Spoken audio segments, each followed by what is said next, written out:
Portanto, a Ordem, em vez de desaparecer, deve estar cada vez mais próxima da Assembleia da República. A Ordem é o...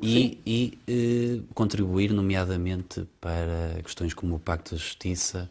Que principais reformas na Justiça é que podemos contar agora para 2019 ou para depois de 2019? Bom, nós temos na Justiça algumas matérias que são fundamentais, aquelas que têm a ver com a relevância do juiz de instrução, é preciso refletir sobre isso, o juiz natural é preciso refletir sobre isso, a utilização dos meios tecnológicos, precisamos de refletir sobre isso para que não haja qualquer tipo de problemas, é preciso melhorar e agir de uma forma profunda e rápida sobre os processos administrativos e fiscais e sobre os tribunais de competência especializada. Repare, relativamente aos tribunais de competência especializada, nós temos que ter, desde logo isto, a especialização de primeira instância tem que ter reflexo na especialização do Tribunal da Relação. O Supremo Tribunal é uma coisa completamente diferente. O Supremo Tribunal não é uma terceira instância, é o Supremo Tribunal, uma coisa diversa. Não trata da matéria de facto. Agora, os tribunais da relação têm que tem que ser projetada a especialização da primeira instância na segunda instância e, portanto, temos de ter aqui uma especialização vertical. Mas na primeira instância temos que ter uma outra coisa. Temos que ter também um olhar multidisciplinar ou pluridisciplinar de trabalho desses tribunais de especialização. Isto é, o Tribunal de Família deve ter lá a trabalhar gente especialista no âmbito da psicologia forense, no âmbito do trabalho de campo para os trabalhos de natureza social, deve ter uma ponte muito especial com os Institutos Nacionais de Medicina Legal. Nós temos que criar, nos tribunais de especialização, temos que criar especialização, mas temos que criar pluridisciplinaridade. A especialização só faz sentido quando nós respondemos de forma pluridisciplinar ou multidisciplinar às questões complexas. E as questões complexas são aquelas que são hoje o cotidiano da nossa sociedade. E, portanto, nós temos que ter um olhar também para essa natureza complexa, respondendo de forma multidisciplinar a essas mesmas necessidades nesses tribunais, o que não existe ainda porque não nos chegamos a essa fase. E, portanto, é o que acontece com os tribunais de comércio. Nós temos tribunais de comércio em que, por exemplo, os senhores juízes e os seus procuradores, já para não falar nos senhores administradores, não têm uma especialização na área da gestão, o que era absolutamente essencial, nem que fosse só para saberem ler um balancete, não é? Que é o mínimo que se pode pedir, mas também ter ideias sobre gestão. Isso, e como é evidente, não tendo ideias significa que estão assessorados, que essa é que é a função, porque a função deles é jurídica, mas serem assessorados no próprio tribunal por pessoas da gestão e pessoas que têm a ver com aquilo que é matéria que está lá a ser discutida todos os dias. Portanto, nós temos um caminho a fazer sobre isso. E depois temos também que ter um caminho a fazer na própria especialização a nível vertical. Quando um processo chega a 2 juízes no Tribunal da Relação e tem uma complexidade medonha na matéria de facto, é evidente que nós temos que ter a capacidade do Tribunal da Relação e desses mesmos juízes aproveitarem um know-how de outras especialidades, de outras disciplinas que devem acompanhar essa especialização da primeira instância à segunda instância. Esse é um percurso que tem que ser feito. A especialização só por especialização não existe. Ela só existe integrada numa pluridisciplinaridade para atacar problemas de natureza complexa. Esse é um caminho que tem que ser feito pela Justiça. O outro caminho, naturalmente, tem a ver com questões de reformas sobre certas matérias, nomeadamente legislativas, que são mais de melhorar. E, portanto, microcirurgia. Aquelas são reformas profundas, incluindo até matérias complicadas, como os estatutos do Ministério Público, dos magistrados sociais, o estatuto dos advogados, por aí fora. Tudo isso tem que ser tratado também e tem que ser discutido. Nós desvalorizamos, às vezes, a importância do espaço público como fórum de discussão. E ele também faz parte do fórum de discussão, o que significa que as sentenças têm que ser discutidas no fórum de espaço público. Tem que ser, obviamente, temos que arranjar mecanismos para essa discussão, porque a sentença existe porque existe uma comunidade. E, portanto, e porque existem as relações sociais e a necessidade da segurança também nessas e do cumprimento das regras de boa conduta nessas relações condições que se estabelecem. E, portanto, nós temos é que olhar para as coisas de uma forma que é matérias estruturantes a serem tratadas no âmbito da justiça devem ser a médio e longo prazo, matérias de intervenção rápida, porque microcirurgia devem ser tratadas a curto prazo, as de microcirurgia podem ser feitas através de uma forma mais unilateral, digamos assim, mas aquelas outras não, têm que ter pactos com os profissionais, pactos no âmbito da Assembleia da República, através de maiorias que permitam solidez e, entre comas, naturalmente, intemporalidade dessas mesmas medidas. E, portanto, sem que daí signifique cristalização, obviamente, porque depois nós devemos ter monitorização das grandes alterações estruturantes para depois produzir aquilo que seja necessário do ponto de vista micro. A Ordem dos Advogados teve um papel fundamental, nomeadamente no processo de inventário. É claro que sim. Aliás, eu diria, o papel mais importante no processo de inventário foi da Ordem dos Advogados, nomeadamente do seu próprio bastonário. Nisso não tínhamos ilusões e, portanto, sem qualquer modéstia à parte. Isso não é por aí que eu jogo. E, portanto, é evidente que teve. Nós trabalhamos muito nessa matéria. A Ordem teve ainda por cima a participação que foi uma participação fantástica de colegas que se juntaram nessa discussão. O Gabinete de Política Legislativa da Ordem trabalhou com o Gabinete de Política Legislativa do Ministério da Justiça, trocaram aqui, enfim, eu estive também presente, trocaram aqui, exatamente nesta sala, enormes conversas e discussões sobre o problema do processo de inventário, foram elencados os problemas, as entorces do sistema, foram verificados aquilo que se passava, e é espantoso, como eu hoje, aqui há tempos li, a dizer que foi muito bom porque agora até nem haveria entorces no sistema dos inventários. Mas quem está completamente fora disto? Há processos de inventário que demoram 2 anos só para ouvir para as declarações de cabeça de casal. Há processos que não têm fim neste momento, estão anos. E há, acima de tudo, um descontentamento dos próprios notários. Nós tivemos aqui e verificamos imensos notários, eu diria assim, sem qualquer dúvida, a maioria, pelo menos por aqueles que tivemos aqui em termos de verificação de um abaixo-assinado que foi dirigido ao Ministério da Justiça, a maioria não queria sequer e nem quer sequer o inventário. Não tem condições, mas depois há uma questão fundamental, que eu sempre lutei por isso, que é a percebermos que há uma cultura diferente. A cultura dos tribunais, e por isso é que não é apenas um problema de tempo. Nós até podíamos ter tido processos complexos ou processos que demoraram muito tempo no tribunal. Mas eu prefiro que demore muito tempo no tribunal que demore muito tempo no cartório. O ideal é que não demore, como é evidente, e nós temos é que preparar os tribunais para isso. E a formação para isso. Mas os tribunais têm uma cultura de decisão do litígio. Os cartórios não têm, os juntados não têm uma cultura de decisão de litígio, têm uma cultura de exarar em documento a convergência da vontade ou a vontade unilateral. É completamente diferente. A própria arquitetura dos cartórios está preparada para isso, não é para o litígio. A inquirição de testemunhas é um desassossego num cartório. A decisão judicial, se quisermos, ou jurisdicional por parte de um cartório, é coisa que, se nós fôssemos passar pelo país, teríamos muito poucas, porque, na generalidade, não exista. Isso é uma tarefa dos juízes que são, bem ou mal, não interessa, na minha opinião, hoje muito melhor, preparados no SEJ para a decisão. O que é que falta muitas das vezes? Bom, agora ainda eu ia dizer o que é que falta muitas vezes aos juízes, mas ficando nesta parte, relativamente à questão dos inventários, o que nós precisamos é de que esta alteração seja rapidamente colocada em forma de lei para que se possa resolver o problema. Onde é que houve a convergência entre a Ordem e o Ministério da Justiça? A convergência foi no sistema dual. Porque desta forma, sistema dual, convergimos com o Ministério da Justiça e convergimos também com a Ordem dos Notários. De que forma as partes escolhem se querem ir para o cartório, se querem ir para o tribunal. E, portanto, o que nós estamos a dizer é que a parte é responsável pelo local que escolhe. E não é nem o Ministério da Justiça, nem a Ordem dos Advogados, nem a Ordem dos Notários. Quem passa a ser responsável pelo local que escolhe é a parte. E isso eu julgo que é fundamental e continuo a dizer o mesmo. Na minha opinião, os tribunais são, do ponto de vista cultural e também do ponto de vista das suas atribuições e funções, o espaço próprio para a decisão de litígios. Sendo certo que os inventários são um dos litígios maiores que existe nas sociedades. Porque é aí que a condição humana mais aparece.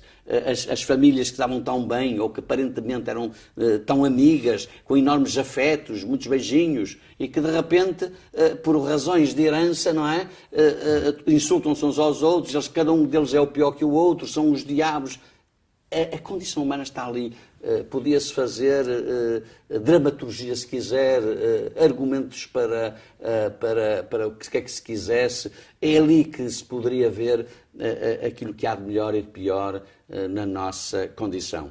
E, portanto, é um litígio profundíssimo, intenso, melhor dito, e isso não cabe num cartório.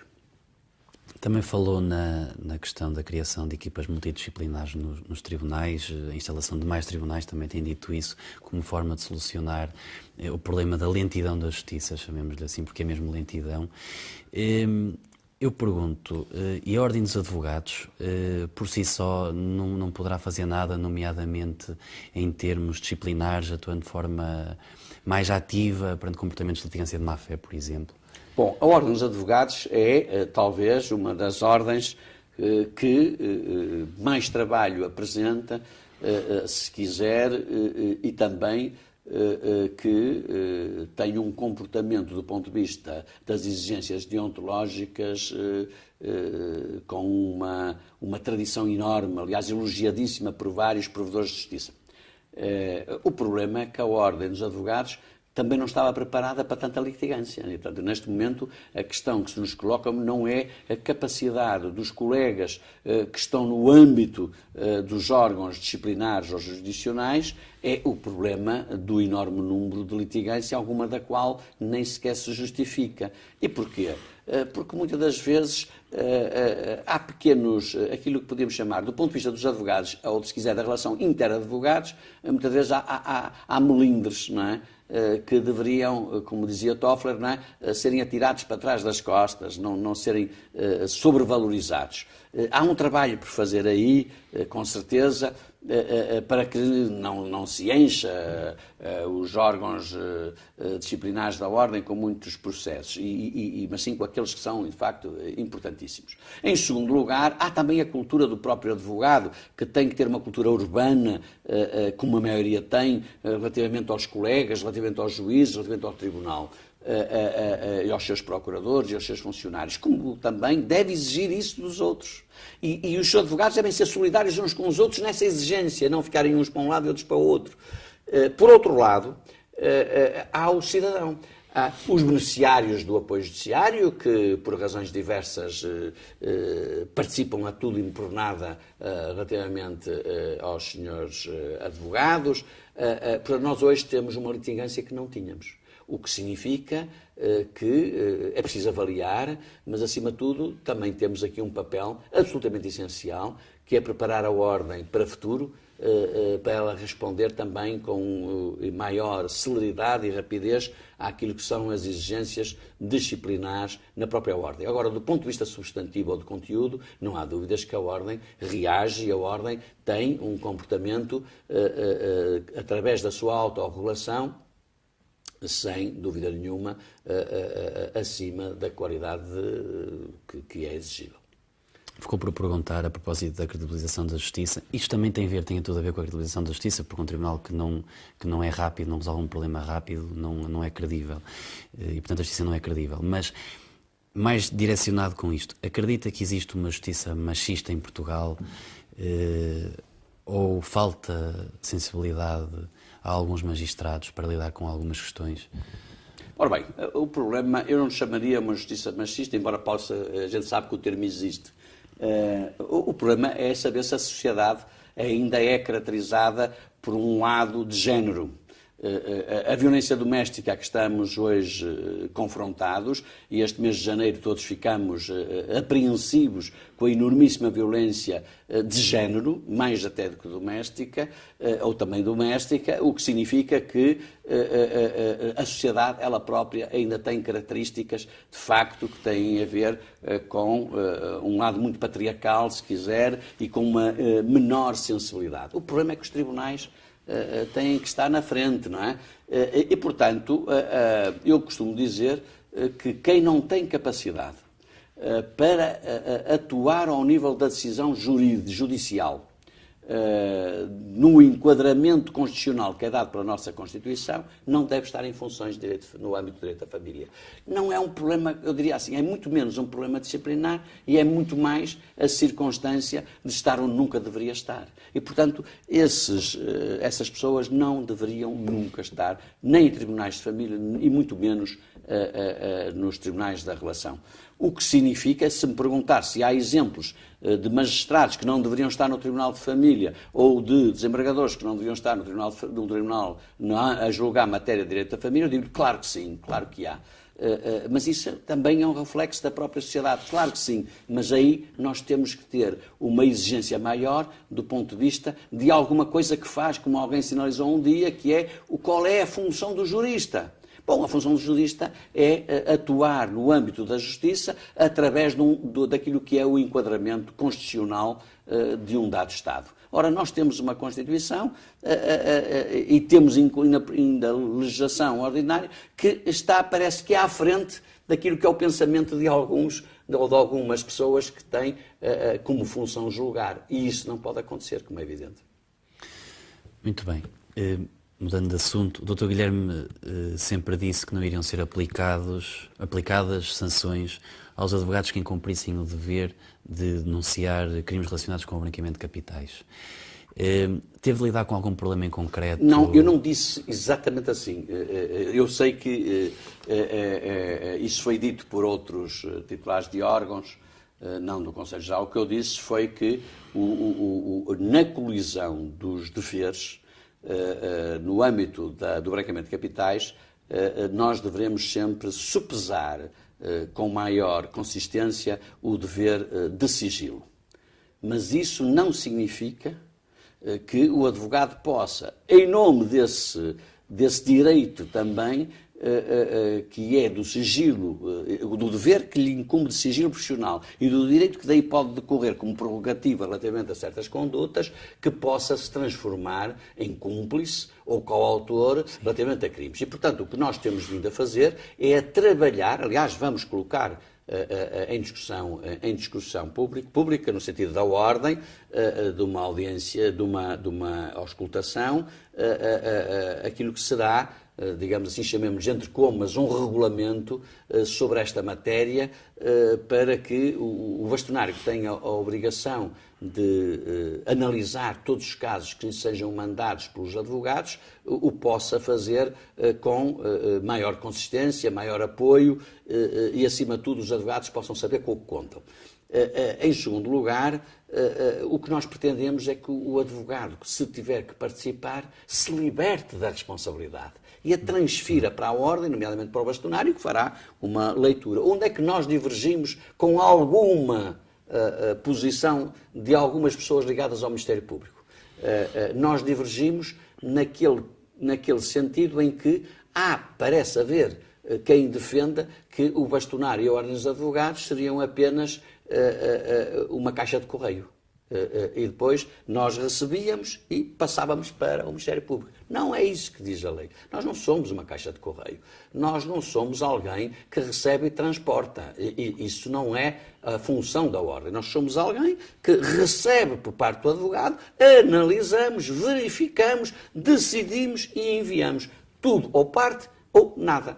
E, portanto, A ideia de uma caixa de correio era uma ideia inorgânica, se quiser, mas acima de tudo era uma ideia não inteligente atirada para a Ordem dos Advogados. Mas nesse caso seria a Ordem a decidir ou a aconselhar o advogado? Não, nós temos que... A Ordem tem sempre que decidir o advogado enviar, nós temos que decidir, como é evidente, e depois remeter para quem de direito. Deixe-me dizer-lhe que nós já remetemos, pode-se matérias, e ainda bem que o fizemos, porque o advogado ficou liberto da responsabilidade. E nós cumprimos uma função. Nós temos é que encontrar o espaço certo. E esta é uma matéria de tal maneira importante e sensível que não se pode ajustar. E isso, tenho que eu dizer, é das coisas que mais desconforto me dá, é quando ouço retóricas muito populistas e demagógicas sobre esta matéria, principalmente se vierem de advogados. E às vezes até de advogados que acham que têm a superioridade moral para dizer que o que eles dizem é que é o que está bem. E isso não é verdade. Nós confrontamos-nos todos os dias com opiniões diferentes e temos que saber confrontar-nos e ter a humildade de pensar pensar que o outro pode ter razão. Essa é uma humildade fundamental no exercício do poder. E, portanto, esta é uma matéria importantíssima que coloca em crise, porventura, se não for-se bem tratada, aquilo que é a essência fundamental do exercício da profissão, que é o sigilo profissional, que não é uma matéria contratualista, contrariamente ao que alguma jurisprudência dos tribunais vem dizendo. Não é uma matéria contratualista. E no dia que pensarmos que é matéria contratualista, nós estamos a deitar fora um dos pressupostos fundamentais daquilo que é o próprio Estado de Direito Democrático. E, portanto, nós temos que olhar para isto como matéria das mais importantes, que tem que ser trabalhada com muita cautela e que, acima de tudo, devemos fazer com inteligência e com segurança também para os advogados. E é por isso que nós iremos colocar à discussão dos colegas, um normativo que gostaríamos que existisse para nós e para eles. Neste momento ainda terá de ser cada advogado por si a pensar, a ponderar? Não, o advogado terá sempre que ponderar e remeter ou não remeter. Esse é o lado, claro. É o chamado ato voluntário do advogado. E isso já acontece, como é evidente. E, portanto, depois ele tem... O que é preciso é que o advogado saiba não apenas aquilo que está na lei, como é evidente, mas como é que a ordem se conforma, como é que nós nos interrelacionamos, nós, ordem e o advogado, e nós, ordem e procuradoria. Portanto, nós temos aqui que estabelecer padrões de comportamento que sejam visíveis e aquela ideia, mas isso é tudo simples, está na lei, não é preciso coisa nenhuma. Enfim, provavelmente para pessoas dotadas assim o sejam e com a superioridade moral que entendem a partir do seu próprio umbigo. Na nossa opinião, não. Acha que os advogados estão unidos neste momento, que é uma classe dividida? Qual é a opinião que tem? Bom, nós temos muitos advogados, não é?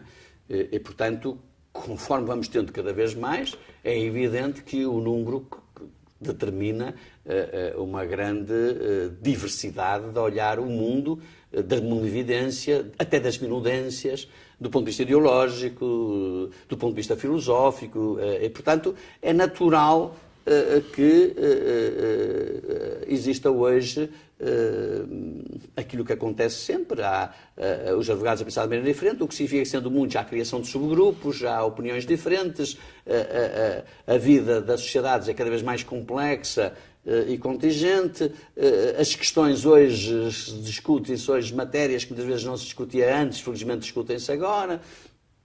Há matérias sobre as quais a própria revolução tecnológica veio colocar em cima da mesa. A ideia do super-homem, que é uma ideia assustadora, que era das revistas que nós líamos quando éramos miúdos, ou dos filmes que depois passaram a ser feitos, é hoje uma realidade que pode ser vista por alguns como verdadeiramente existente, e ela não pode ser, como é evidente, e, portanto, até do ponto de vista da criação de vida, do ponto de vista de morte de vida, do ponto de vista de várias coisas, tudo hoje está em cima da mesa. O que coloca problemas também de éticos importantíssimos, sabendo nós que a advocacia prende-se a vários valores de natureza ética, e não deixam de ser valores de natureza ética, dos quais estão em confronto muitas das vezes. E por isso, o que nós temos que ter, e a partir da ordem, é sempre dizer isto conforme eu digo. A ordem é de todos os advogados, independentemente da forma ou da modalidade como a exercem, seja em prática individual, seja em prática associativa, seja em prática societária, seja em empresa. E, portanto, todos cabem na casa, todos fazem parte da casa e todos são advogados e, portanto, membros efetivos desta casa, isto é, da Ordem dos Advogados. Ora, também todos aqueles que pensam de formas diversas. E é este confronto dialógico de mundo de evidências durante o cotidiano que estabelece depois aquilo que pode ser o pensamento de uma dada comunidade profissional como a nossa. A Ordem tem que ter a capacidade de absorver estas diversas formas de pensar e, naturalmente, com a responsabilidade democrática que advém do exercício do poder, determinar aquilo que, em cada momento, quem está no cargo tem que o fazer, que é decidir qual é o caminho a seguir. Para terminarmos, fazia-lhe uma questão mais pessoal, que tem a ver com a vida privada do Dr. Guilherme. Sempre foi conhecido por ser uma pessoa muito ativa, para além de exercer a advocacia, foi presidente do Cineclube do Porto, dirigiu algumas companhias de teatro. Esses projetos, neste momento, estão parados ou consegue conciliar ainda alguma coisa com o exercício do mandato? Bom, primeiro, não dirigi companhias de teatro e eu até gostaria, digo com toda a franqueza, estive ligado naturalmente ao teatro, mas gostava, eu até gostava de ensinar. Não foi membro da direção? Pois, eu fui o primeiro presidente de direção do Teatro Campo Alegre, no Porto, aliás, com enorme gozo, durante ano e meio, a dirigir esse teatro. E também comissariei várias coisas em Serralves e fui presidente da Fundação Júlio Rezende. Esse lado cultural, que é um lado que eu considero importantíssimo e que faz parte do meu, enfim, daquilo que toda a gente tem que ter, que é, por um lado, participar na ação da sociedade civil, participando ativamente, colaborando para que a sociedade civil tenha várias, enfim, também pressuponha e prossiga interesses que são de todos. Claro que a área cultural sempre foi uma área que, desde os meus 11 anos, quando fiz teatro aos 11 anos no Liceu Dom Manuel II,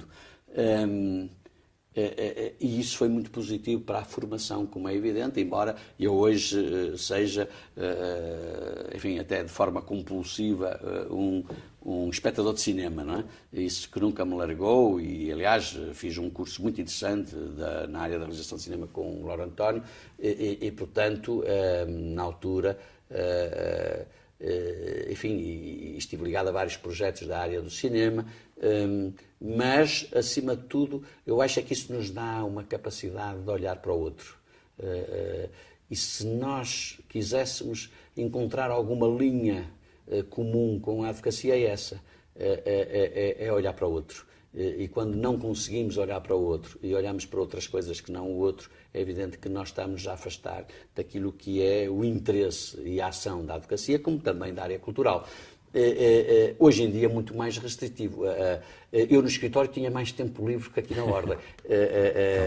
E isso é uma parte que eu lamento profundamente.